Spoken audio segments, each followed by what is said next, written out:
What's up, guys? Been a bit of a busy week since I did the Toyota Celica. You may have seen the other video on that. I actually found this. I've been looking for an Alfa. I've been thinking about an Alfa for many years. I've always wanted to get one because, as Jeremy Clarkson used to say, unless you've had an Alfa, you can't really call yourself a petrol head. And oddly enough, even at my age, I've never owned an Alfa Romeo. Now, I was umming and ahhing about the different models, what I wanted to spend, the year, the mileage, all that kind of stuff. When this popped up, relatively local to me, about 15-20 miles I guess, down in Plymouth, and it was a decent price. He wanted a couple of grand for it. It's done 92,000 miles. It's the JTS, the petrol version. Now, obviously, everyone that has a diesel will tell you get the diesel, is much better, etc, etc. I wanted something a little bit just normal, petrol head kind of style.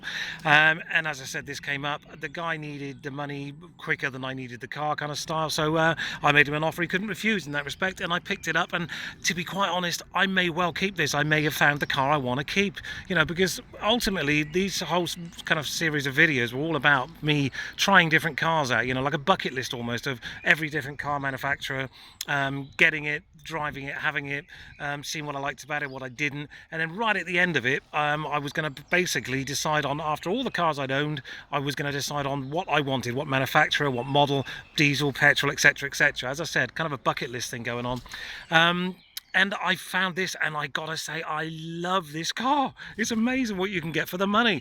It's got everything pretty much standard on there, apart from the exhaust. I mean, we'll take a little look round it. It's what I would call a gunmetal grey, but they actually put this down as black. Not quite sure why. I mean, there's a couple of little things here and there, You're gonna find these little kind of scuffs here and there. There's a couple here. I mean, I've just literally polished it.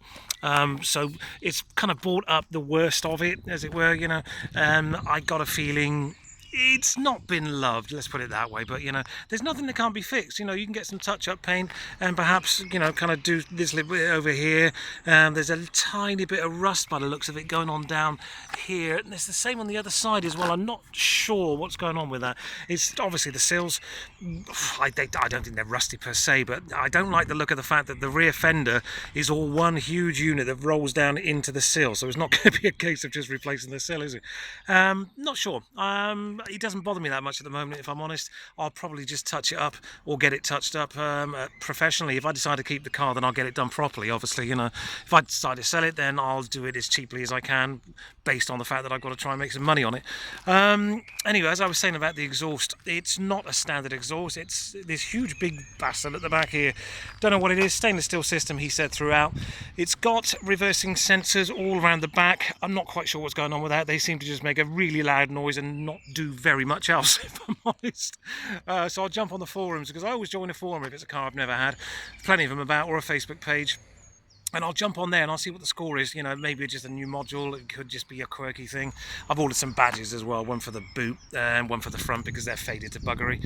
I was considering tinting the rear lights, because normally when you tint rear lights on a car, you have to have some kind of reflector at the back. But looking at this, these would act as the reflector, so you could just not black the back lights, just a little tint, to go with the gunmetal grey, as it were. What else can we tell you about it? Chrome handles. It's a coupe, obviously. You can see that. That's not even worth me mentioning. Another oddity as well that I did notice, I knew about this before I bought the car.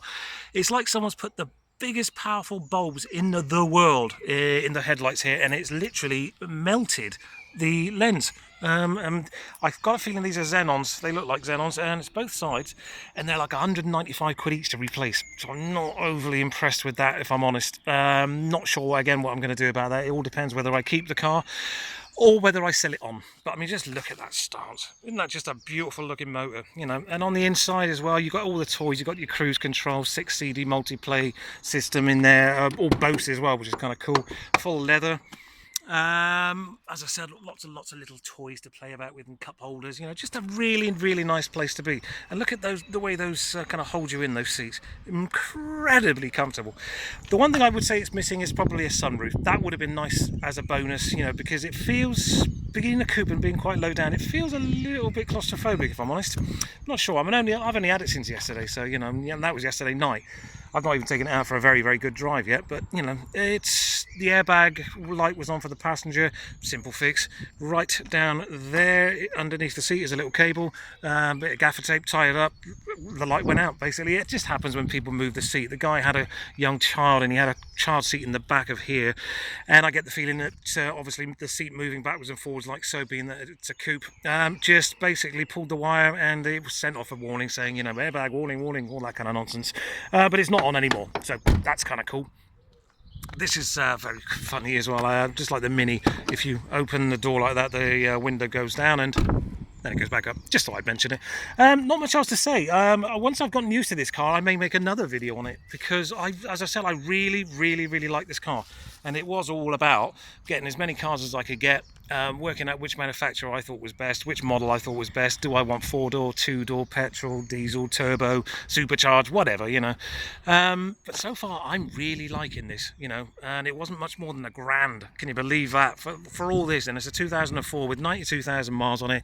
It's got a relatively good service history on it from 2013, which is a bit odd. There's nothing before that.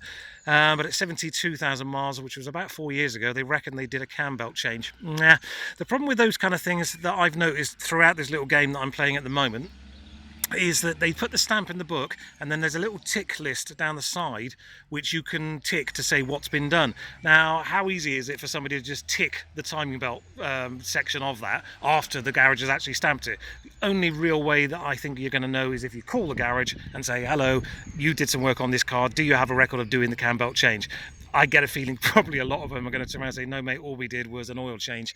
So if you're thinking about buying a motor and it's actually, there's no receipt for a cam belt change, but there's a stamp in the book saying that it's been done just with a little tick, check it out, because you may be getting conned there. Because as I said, it's very simple just to put the tick in yourself, isn't it? And there's another service at 89,000 miles, and I could easily just tick the box on there and say, oh yeah, I had a new timing belt, and sell it on. And the guy that buys it from me then thinks, oh well, you know, no problem, it was done in 2016, I haven't got to worry. 50 miles down the road, cam belt goes, blows his engine up. You know, it's not a fair thing to do, but I'm sure it happens a lot. And as I say, little things like this I'm learning about as I go along, so definitely worth checking. I'm going to call the garage that's stamped in there anyway and say to them, you know, did you do it? Because if they didn't, I've been quoted 300 quid, and that's for the water pump, the auxiliary belt, the cam belt, all the fluids, including VAT, fitted, brand new, which isn't the end of the world, is it? You know, when you consider what you pay for one of these, you know, you've got peace of mind for 3.5 years or 35,000 miles.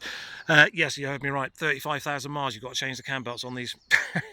So yeah, not quite sure what I feel about that. Anyway, any questions? If you've got one of these, you're thinking about getting one, you've got any questions, just drop them in the comments as always, guys. I will get round to doing that Suzuki Bandit 1200 video, because I am going to insure it tomorrow.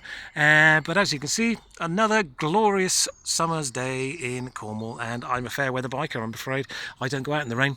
Anyway, look out for that. You'll see it, it'll come up in your alerts saying that I've made a bike video, so look out for that. Cheers guys, thanks a lot.